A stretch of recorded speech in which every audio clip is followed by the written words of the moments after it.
We are all experiencing an unprecedented time in our lives right now. The level of uncertainty, anxiety, and fear can be overpowering as we learn to navigate in our new world, all doing our part, whether it be social distancing, staying home, and abiding by federal guidelines. There are so many on the front lines who are battling a war against an invisible enemy. Being on the front lines can place a person's physical and mental health in jeopardy. A team of professionals has come together and created a program called Resilient Minds on the Front Lines to bring tools, knowledge, skills, and instruction to assist in a time of need. This team is dedicated to helping those who help others. Your guest speaker for today's webcast is Buddy Johnson, retired captain, Georgia State Patrol. Buddy teaches the process of learning how to become resilient and provides us with tools to use on our journey to resiliency. Your hosts for today's webcasts are Master Resiliency Instructor Michael Pellegrino and Dr. Gabrielle Salfati, Professor of Psychology and Certified Resilience Trainer. Resilient Minds on the Front Lines was created to bring you 15 minutes of hope in a world turned upside down. The topics in our webcast are all meant to help those on the front lines help themselves and others. Today, Buddy Johnson talks about how to become resilient and develop skills to learn how to handle all different stress factors in our lives. Just a few short weeks ago, no one could ever have imagined the amount of stress we would all now be faced with. From frontline workers to children schooling at home, to caring for our elderly family members, to something as simple as grocery shopping.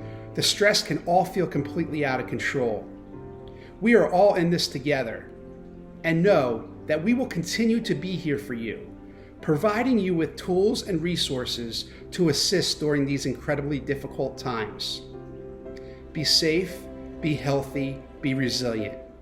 Hello everybody, I'm Buddy Johnson, retired captain with the Georgia State Patrol, and currently I'm a county administrator over in Grady County, Georgia, or Cairo, Georgia, just above the Florida line near Tallahassee. I'm also a lead consultant and trainer for Tea and Blue Conglomerate, which is a business my wife and I started, and we're very happy to be here today. I'm very excited to be a part of this program, the Resilient Minds on the Front Line, and I'm very thankful for the opportunity to come out and give a little bit of information towards the resiliency training. Today, my job for the next 8 minutes or so is learning how to become resilient, the process of learning and the fact that you can learn to become resilient. And that's the first thing we want to start with. Resiliency can be learned. Resiliency is a large set of different skills, and that's important for you to understand. It's not just one thing. It's not a catch-all. You don't read one book on resiliency and you have it. You have to grasp all the skills that go with it.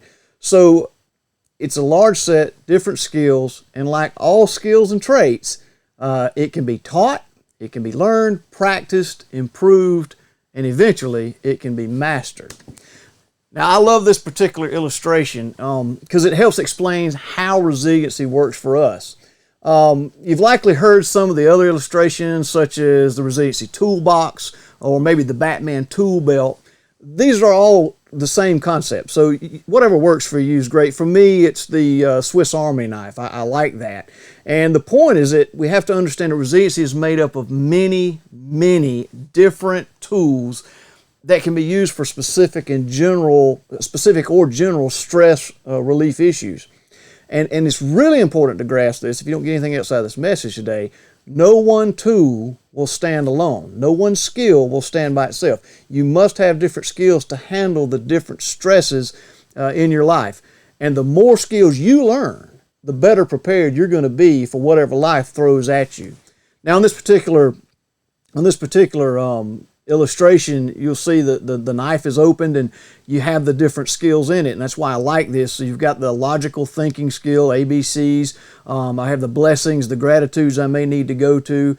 Checking my playbook, that's a big one. Sometimes the playbook that I may be using doesn't work for the stress that I may be dealing with, so I may need that particular skill to go to find a new one. Physical fitness, diet, mindfulness. And yoga, I want to stop on yoga just real briefly and make a point here. When you're looking at these skills, and there's so many of them out there, there's hundreds of them, there's going to be some that may not fit your wheelhouse or maybe you're not comfortable with. And I just urge you to give it a chance. My personal issue with yoga was that I had this cognizant, this bias. I thought that yoga was about wearing these tight pants and doing funky stretches. Well, this body's not made for that. And what I realized after some really persistent instruction from some really good instructors over the years who finally got me to do it was that there's so much more to yoga. It actually entails many of the other skills of resiliency. It actually goes into that. Mindfulness, meditation, all those things that turns out I needed. So don't throw out a skill because you think it's not going to fit your lifestyle. Give it a shot, give it a try. You may find out that there's some really good tools inside each one of these skills that you can use. So, yoga was one for me. Other things may be for you. Sometimes things don't work. If you're not happy with it, by all means, go on to something else. But make sure you give it a chance. Character traits are a big part. Purpose, when, what's important now. That's part of the resiliency training.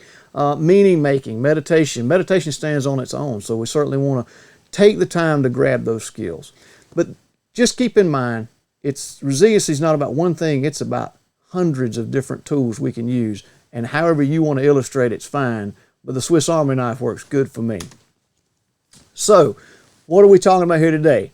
Learning to be resilient. What's the first step in learning to do any skill? Well, the first step is awareness. We have to be aware, in this case, of our negative stressors in our daily lives. In order to be effective to learn a skill, you've got to have drive and you've got to have need for that skill.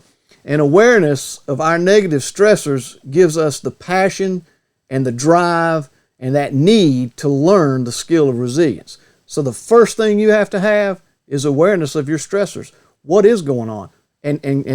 You have to say, I've got this happening in my life, this stress, and that's the first step, is awareness of it and the fact that you need something. And that moves us to the second step, and that's acceptance.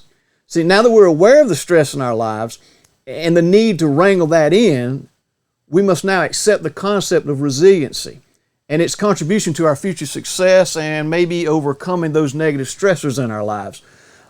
Just being aware is not enough to truly learn these skills. And here's an example. I'm aware that to be a great football player, I need to train day in and day out to become proficient and to be successful at it. But if I reject the training opportunities that are given to me to become a great football player, then I'll likely fail to learn the necessary skills to make me a great or even a subpar average player. If I don't take the skills that are given to me, it's no good to me. So I have to accept it. So I must accept the skills, training, and how it's presented to me and move to the next level, which is learning those skills. So when I have acceptance and awareness, that's the first two crucial points of learning any skill of resiliency. All right, so that's going to take us to the next step. Now that I've got the drive and I've got the motivation to take this task, it's time to actually learn the individual skills. Now, I like to equate this to going to the hardware store and buying tools.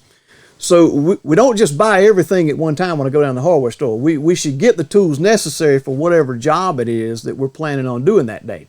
Because if you go in and buy all the tools and you take them home with you and you put them in your tool shed, here's the thing, you're going to use the ones you need, and over time, you're likely going to forget that you've even got these other tools because you're not using them. You didn't need them yet. And it's too much information at one time. It's too much to learn at one time. So I want to get the tools I need at that moment to deal with the stress that I have. I want to find what works, and I want to hone those skills. And then just like the football player, I want to practice them day in, day out. I want to work through those skills and become better and better and better until they become, and this is important, until those skills become habits. Because when that skill becomes a habit, I've achieved my goal. I've achieved the goal of being resilient. So I want to take them a few at a time, learn them, get them working for me, and then the important part is move to some more. After I've kind of mastered some of those skills, let's look after some more and get as many on our tool belt, in our toolbox, or on our Swiss Army knife as we can. Because the goal of the day is making these skills become habits in your life. So, here it is in a nutshell.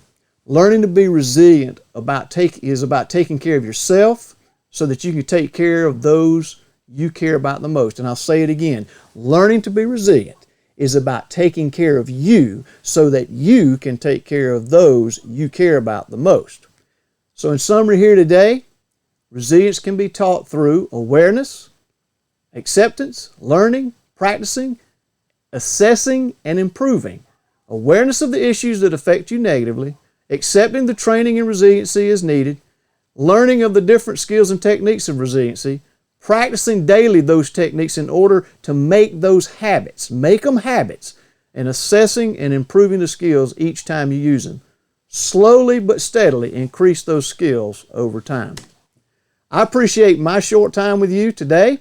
I hope to get some more time with you. Again, I'm Buddy Johnson. If you have any questions, any needs, anything you come up with, visit me at my website, jcbuddyjohnson.com. It's easy to remember, jcbuddyjohnson.com, and you can send me a question, and if I don't have the answer, I can assure you I can get it for you, and I'll get back to you. A huge thanks to Resilient Minds on the front lines for their support, their hard work, and their courage of getting resiliency message out to everyone. Thank you again, and have a great day. We can't change what happens to us in times of mental, emotional, and physical challenge and adversity. But we can change how we react. Resilience is our ability to approach and handle adversity in a way that allows us to bounce back more quickly. And sometimes this process even allows us to grow stronger. In today's video, we had an insightful talk by Buddy Johnson on the topic of resilience, specifically highlighting that it is an actual skill set. If we had to summarize the key theme that ran through today's topic and how we can use this information to help us approach adversity in practice, we can bring it back to the key concept that resilience can be learned. As we heard in today's video, resilience encompasses a skill set that we can learn. We also learned that there are different skills and tools for different situations. The key is to become aware of what our stresses are and how they affect us, and then pick the most appropriate skill or tool to help us deal with that situation. Resilience skills link into 4 different areas of our lives. The first one is mental resilience. This is how we see and interpret the world, and that in turn affects how we approach and interpret the situations of adversity that we find ourselves in. Emotional resilience is about how we feel about things that happen and how we react, and how by understanding why and how things affect us, we can regain the control we need to approach situations in a way that reduces negative emotion and increases positive emotion. Social resilience is about our communities and our relationships with other people, and our sense of purpose in the world. We know that by connecting with other people and leading our lives with what matters to us are some of the most influential resilience tools to increase well-being. Physical resilience is about sleep, nutrition, exercise, and other things like using meditation and breathing to control the stress in our bodies and in our minds. Each one of us are different, and each one of us have different needs depending on what we're dealing with. Becoming aware and gaining a deeper understanding of what affects us and how, we then have the basis we need to choose the skill or tool that will help us the most. Christopher Peterson, a key researcher in the area of positive psychology, which is the scientific foundation for resilience, puts it beautifully when he said that resilience is about the ability to struggle well. Because resilience doesn't mean that we won't feel the effects of the adversity. Of course we will. But what it does mean is that we will face it with a stronger skill set to deal with it and come out the other end with less negative impact. And sometimes we will even have grown stronger. Our webcast series is committed to help those on the front lines help themselves and others, and aims to bring you tools and resources from practitioners and professionals in the field of resiliency. Thank you again to Buddy Johnson for joining us in today's episode, and thank you for joining us. We hope that today's webcast has brought you hope and inspiration. Be safe, be healthy, Be resilient. During the COVID-19 pandemic crisis, your mental health is vital. Please see the resources listed here as well as on our website at onthefrontlines.us. You are not alone.